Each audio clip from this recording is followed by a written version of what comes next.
Hello, divine creations, divine marvels, children of God. Bruno spoke of us, human beings, as a divine creation, a divine marvel. He used the German word Wunder, which means wonderful thing, marvelous thing, glorious thing. Who knew? I didn't know that I was a glorious, wonderful, marvelous thing, miraculous. Um, Thing, being, creature, much less that I was divine. Sure, you kind of hear I'd heard different spiritual things um, but I never really, but it's Bruno's very direct words, a divine marvel.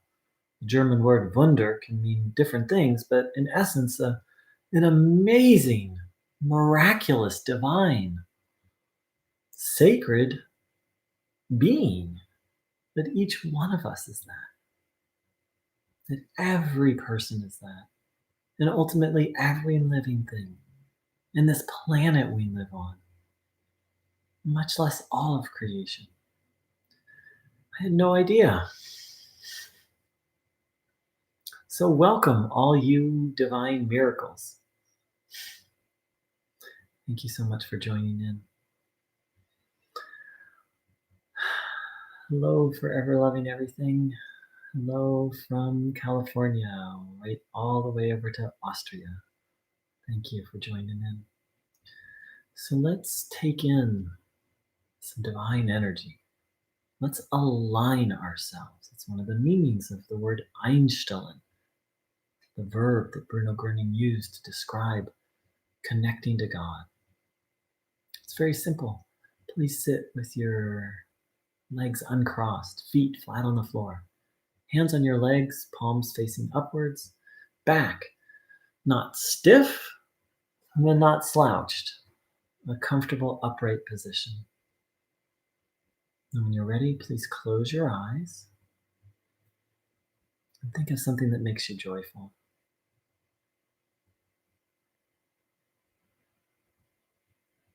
If you want to, you can say a little prayer and then begin to observe, or a big prayer, but that it come from the heart.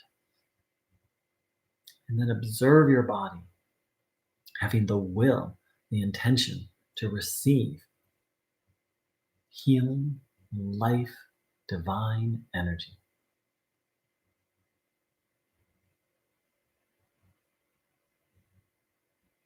Observing the body,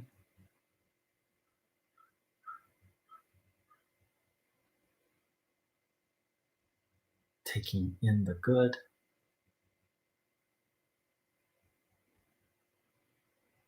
noticing what you feel.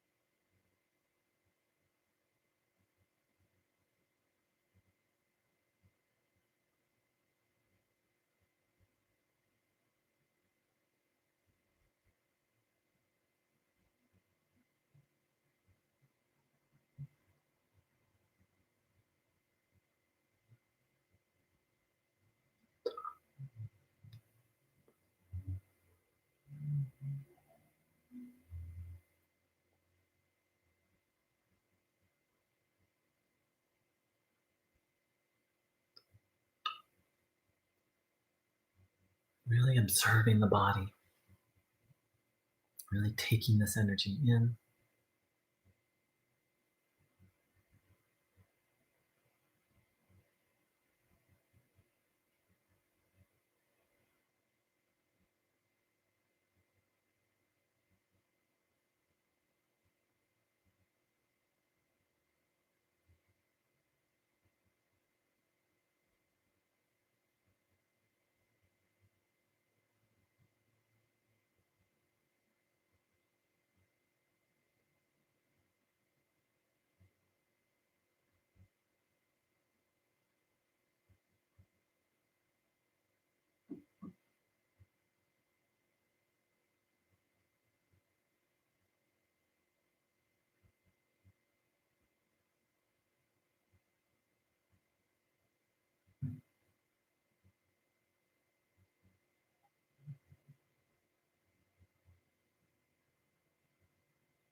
Welcome, everyone. Thank you.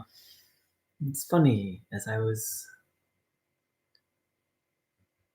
starting to emerge from that, I felt the impulse to say, I don't know what I'm doing. I don't know what's going to come out of my mouth next. and it's true. I mean, I know a little bit about what I'm doing, but I don't know what's going to come out of my mouth next. And the thing is Bruno Groening called us to a life of connection with God and then reflection on on our thought, our word, and our deed. So the connection part we all hopefully know about. Unless if there's anyone new here, please say hello and I'll say a little more about that. But primarily through tuning in and through maintaining faith and trust, we stay connected to God. And then Bruno called us to reflect on every thought, every word, every deed, and to determine, hey, is this a good thought? Especially thoughts. And at the end of the day, to reflect on, um, to the best of our ability, the whole day, to reflect on how we did and to, we didn't do well, to strive to do better. And and so, many people are drawn to Bruno Groening for physical healing, which is beautiful. And I was one of them. And there's still a little regular over here, a thing or two that I'd like some help with.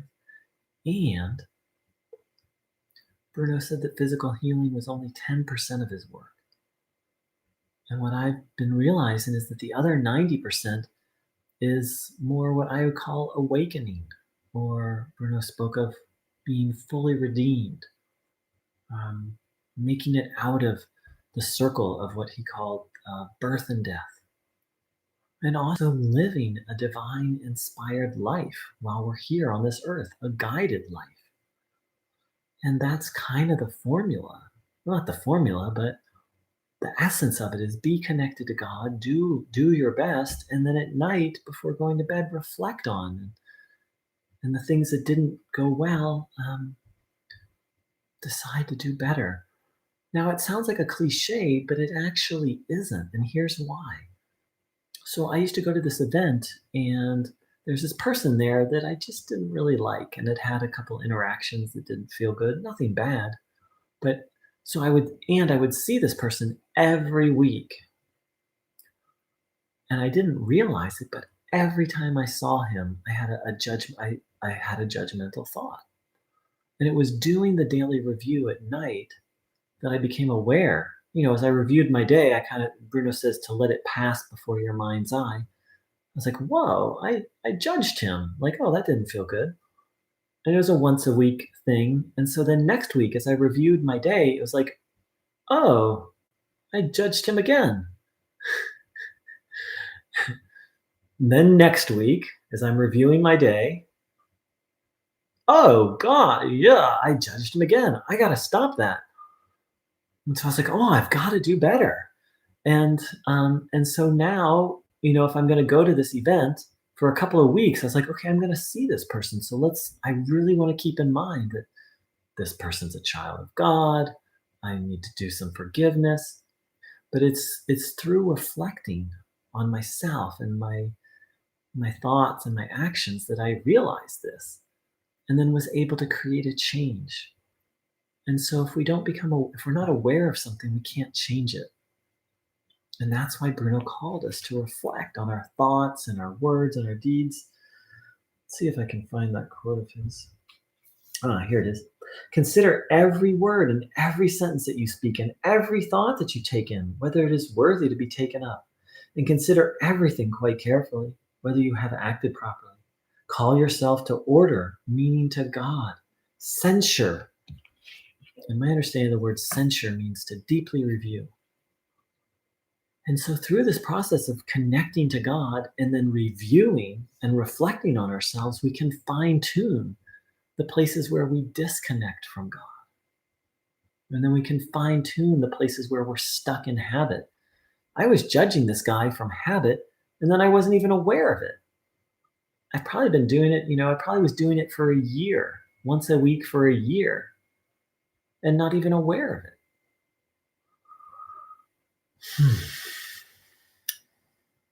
So let's reflect on all this. Let's percolate a little bit. This idea of being connected to God and then reflecting on ourselves and fine tuning the places where we get disconnected and becoming even first of all just becoming aware of them and then making a decision like, oh, that's no good, we need to do better. Let's spend a little time taking in some more of this delicious divine energy and reflect on this, observing the body, intending to take in the good.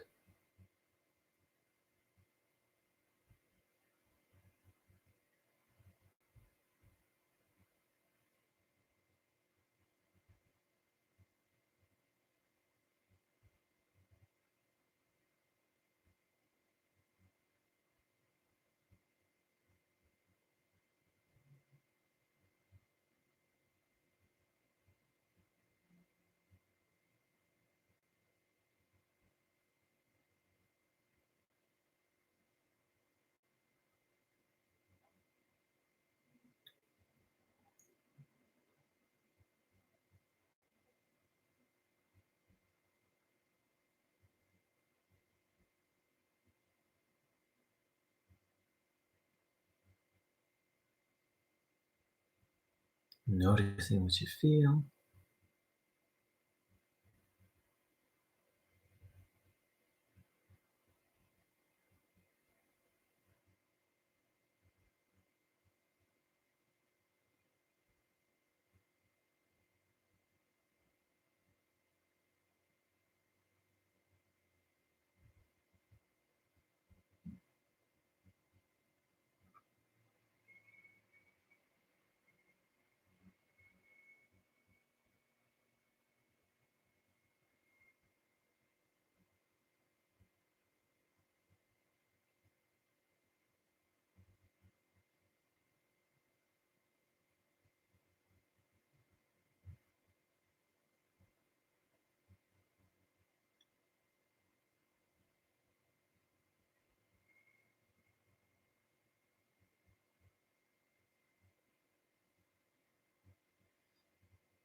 Hmm.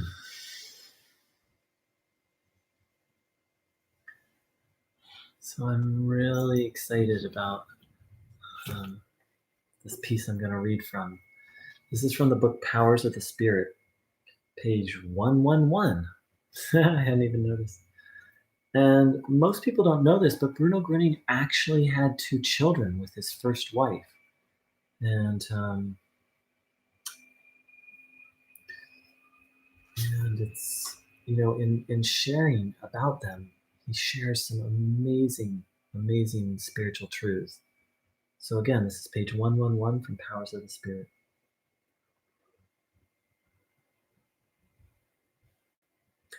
One of the reasons why I married my first wife was so that I could father my two sons with her.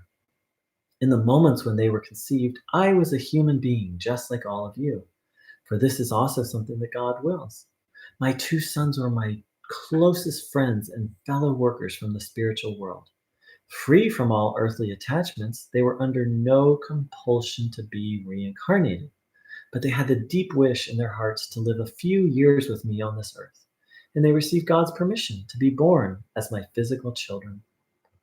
That is the reason why I could communicate perfectly normally with both my sons right from when they were tiny babies, even without words to begin with. Those were the most beautiful days of my life. My two children and I were one spiritual unit. When, a little later, I took them both with me on my wire donkey, what I called my, which is what I called my bicycle, the smaller one up front on the handlebars, the bigger one at the back on the larger rack. The three of us saw and heard more than other people. Often the two children would say, as if with one voice, Look, Daddy, do you see the big temple over there? And do you remember how happy we were then when we lived there? Yes, dear friends, I also saw the site of the ancient temple, but it was only its spiritual counterpart that was still present. The real building had been razed to the ground more than 1,000 years ago. Nevertheless, human beings whose spiritual eye has been awakened see everything that has ever existed on this earth, even today. In the other world, everything is present. It's only here in the material world that things pass away. That is why a human body is limited in time, mine as well.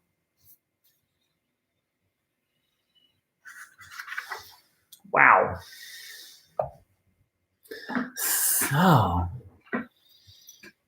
so beyond the fascinating story of Bruno's two sons and that they were his spiritual helpers, Bruno drops some very profound spiritual truths in this story. First and foremost, he says, free from all earthly when speaking of his sons, free from all earthly attachments, they were under no compulsion to be reincarnated. So, what causes someone to be reincarnated? Well, Bruno Groening says it right here. Attachments do.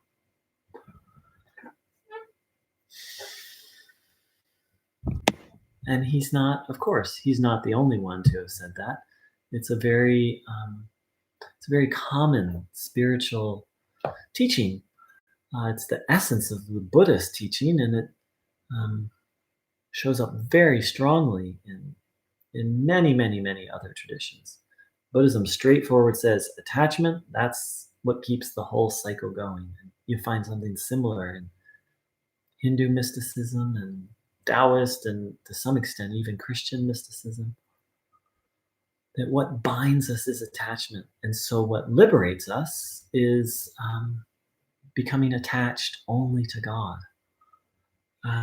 Bruno speaks about this elsewhere. One moment as I find it.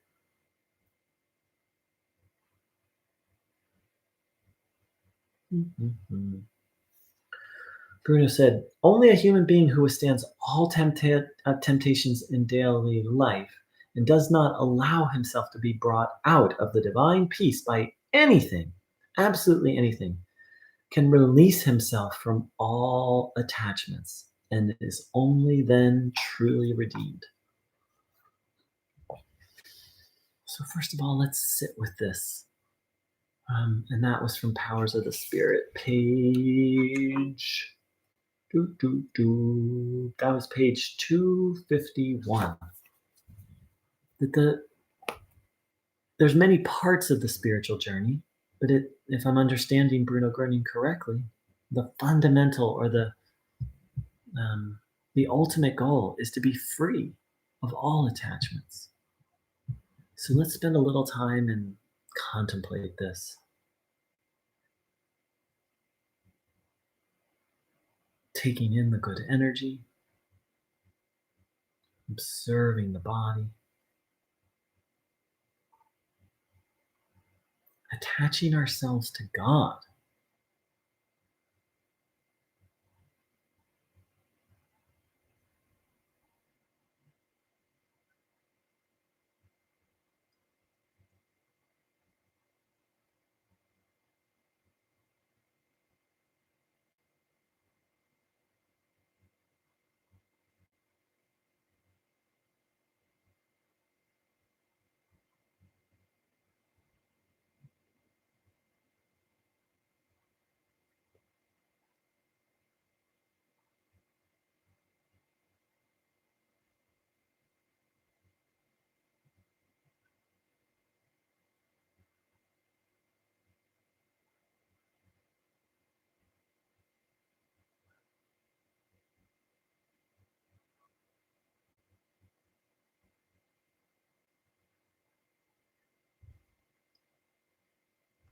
Observing the body.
So, why is attachment and being unattached so important? Well,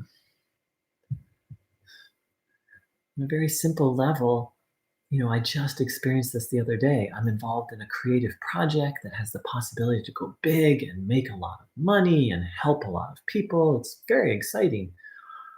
And then there was a hitch. So it's like if we're attached, we're constantly on some kind of roller coaster of like, oh, this is so awesome. This is great. And then it's like, oh my, and now there's the small possibility that it might not happen. So now it's like, now then the crash. And if I'd stayed unattached, I could have been like, I'm really inspired about this project. I'm just going to keep doing the next right thing. And then, you know, and then there's some time where maybe it's not going to happen. Oh, that'd be disappointing without being thrown around by these huge, big feelings because nothing other than God is fully dependable. I think maybe that's sort of the essence of what Bruno was trying to communicate is that when he went so far as to say we are dependent on God. So, from this interesting what Bruno wrote about his children, Bruno says, the human being whose spiritual eye has been awakened sees everything that has ever existed on this earth, even today. So, this was interesting to me because a lot of people talk about their third eye opening and being able to see things, but I've never heard anyone talk about being able to see everything that ever was here on this earth, much less who knows the rest of the universe.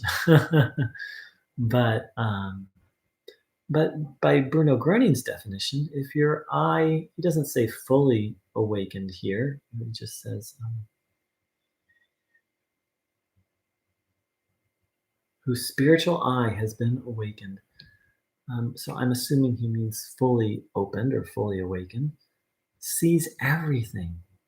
So this is so significant to me because it helps me to have even deeper trust in my friend Bruno Groening.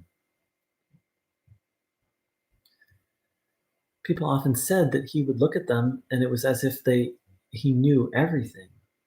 And it's quite probable that he did, that he was able to look at a person and literally know everything about this life, much less other lives. And occasionally, he would make reference to someone's previous lifetimes. I'm sure he did it more. I'm aware of one instance that we have a record of that. And I'd be willing to bet he did it often, but I don't know that.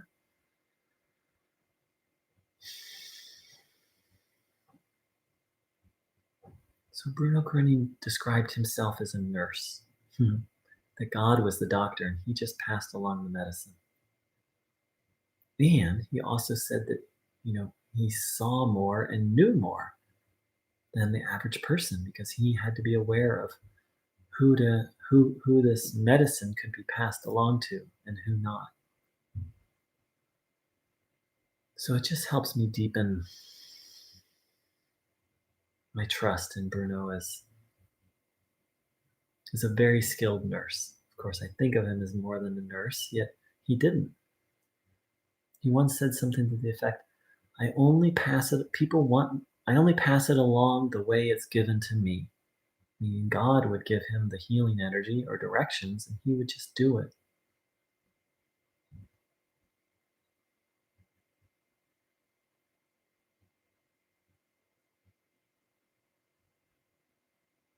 So let's reflect on this a little bit. Where our friend Bruno Groening, whom we're oh so lucky to have heard of, is truly a fierce helper. Knows probably a million times more than we do, even about ourselves, and knows how to guide, much less life, the universe, and everything, and is available to guide us on our path. Not to do it for us, but to help us learn our lessons, to help us grow.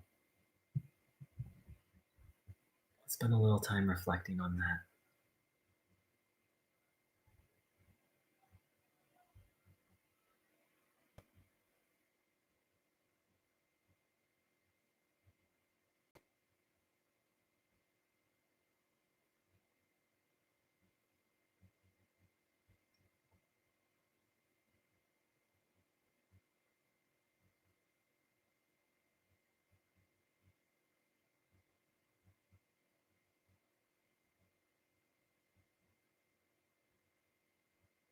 Taking in the good, trusting that our friend Bruno Groening is here with us.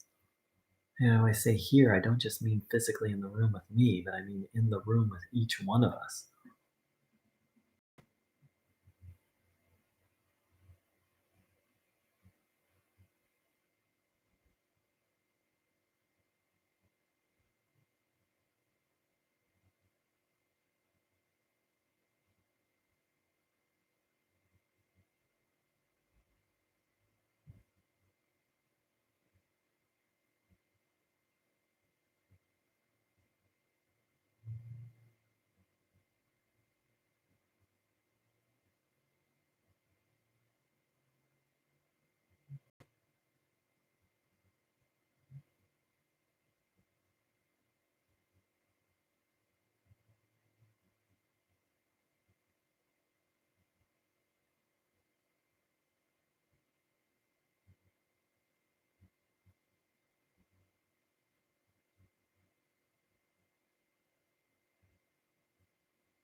Taking in the good. If we get stuck in negative thinking, we can always ask Bruno for help, and we can just give him the nasty thoughts.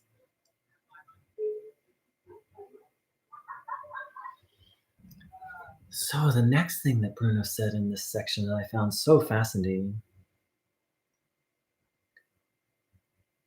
he said again, nevertheless, human beings whose spiritual eye has been awakened see everything that has ever existed on this earth, even today. In the other world, everything is present. It's only here in the material world that things pass away. So Bruno Grun does not speak about heaven very often. In fact, I only know of a couple of times, when he did, and he just called it the other world and didn't say much about it. Here's one example where he says, everything that ever existed here on this earth continues to exist in the other world. That's how he was able to see a temple that was no longer there. It's not that it was no longer there, it was just no longer there physically, but its existence continued in the other world. And I invite all of us to really reflect on that. It's a profound teaching that everything that's ever existed here on this earth, Bruno said, in the other world, everything is present. So much of our pain here on this earth comes from the idea of death and separation, of loss. And yet, if I understand this correctly, Bruno said, in the other world, everything is present. It's only here in the material world that things pass away.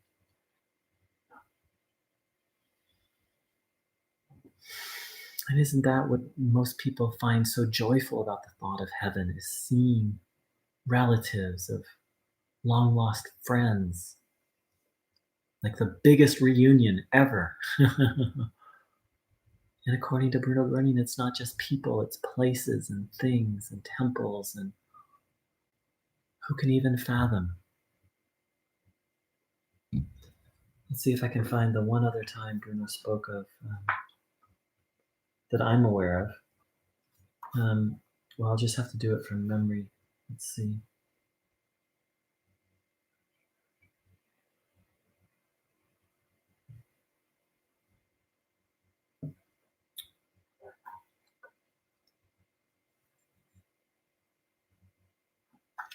Yeah, my mm, ah, there we go. One moment, I've almost found it. This is page 83 from Powers of the Spirit. The spiritual world is so beautiful, so different, that there are simply no earthly comparisons, images, or words with which to describe it. And whoever has been once been able to look into this other world never wants to look back. Wow.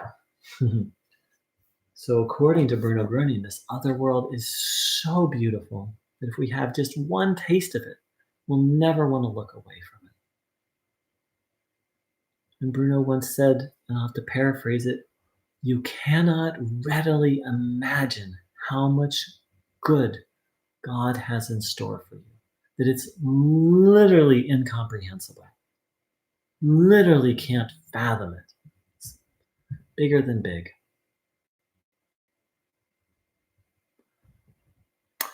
Um, I don't, I don't know if it's called remote viewing, and I don't think so.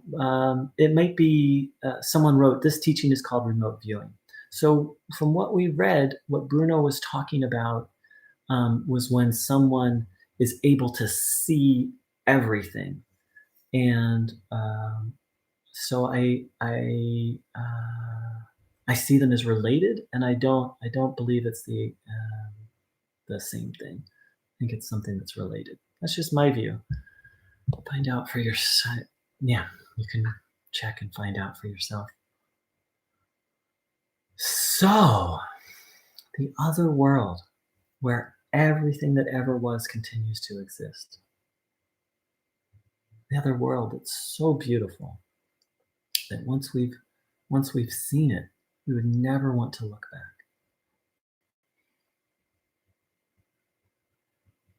Yet Bruno Groening almost never spoke about it. These are I've read quite a bit of. I mean, I've read I've read what I've read, and I've only come across two references to the other side. Bruno Groening's teaching is deeply focused on what we do with our time here.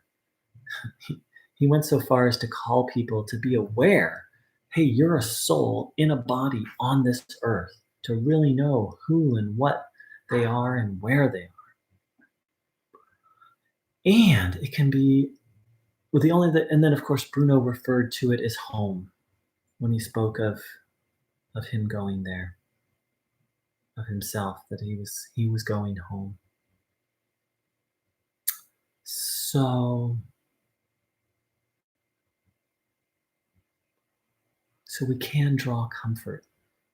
We can draw comfort from these simple, very simple teachings that it's unspeakably beautiful and that everything continues to exist. So let's take comfort from that so that we can realize everything is okay and everything is going to be okay. And then let's draw in some good energy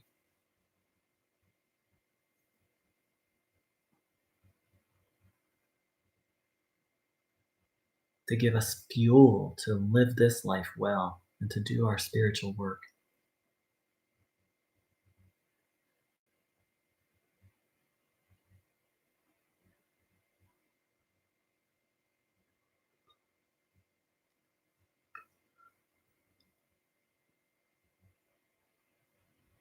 Taking in the good,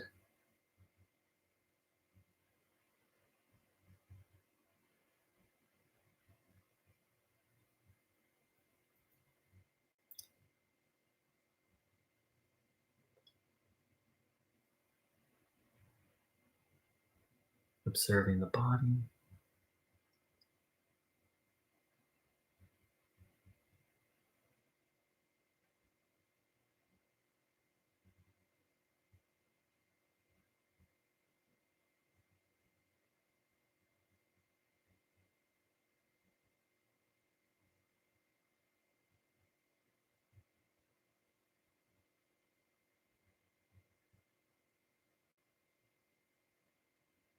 noticing what you feel.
So, to review, we took a look at this very interesting story of Bruno's children, and within this story, some profound spiritual truths about attachment being the cause of rebirth, and, and that someone whose spiritual eye is awakened can see everything that ever was in a certain place. Meaning, if my spiritual eye was awakened in the way Bruno Groeniing is talking about, here I am sitting in my room, I would be able to conceivably see the history of this part of the earth, everything that's ever happened here.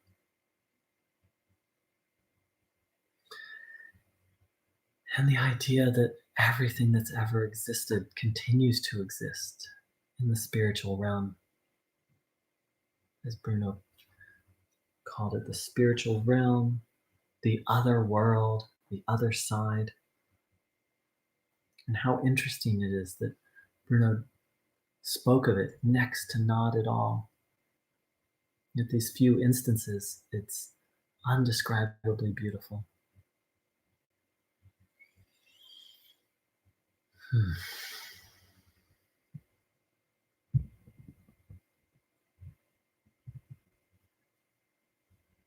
Hmm. So thank you so much, everyone, for joining in. And um, let's see.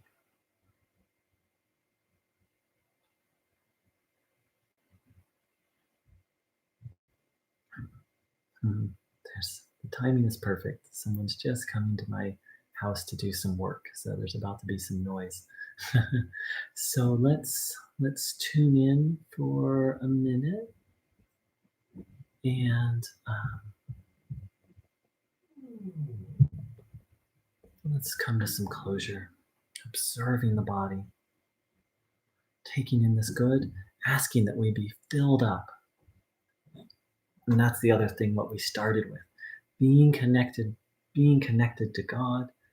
See, Bruno didn't talk about what's going to happen in the other world. He gave us instructions for what to do in this world, being connected to the divine, doing our best, acting from trying to be guided, then reviewing our day and reviewing our thoughts and our words and our deeds and noticing the places where we were disconnected from God. And really, in essence, refining that connection and refining our behavior here on this side.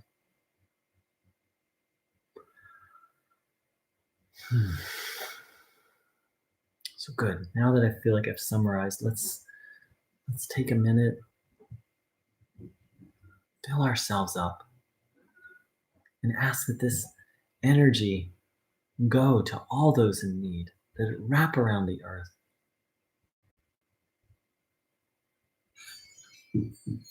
Let's ask for, there's a little bit of that noise. Hopefully it's not too bad. Let's ask for everyone. It's not everyone. Let's ask for anyone in particular we feel has some extra need right now for any situations.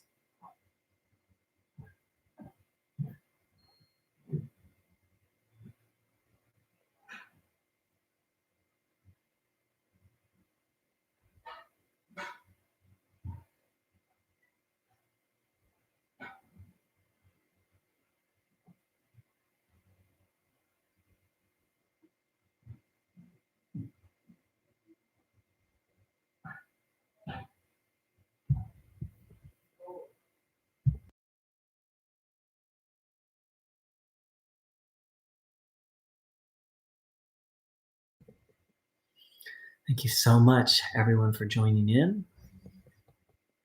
For anyone who's new, you can find out more information on Bruno Groeniing at my website, www.thehealingstream.org.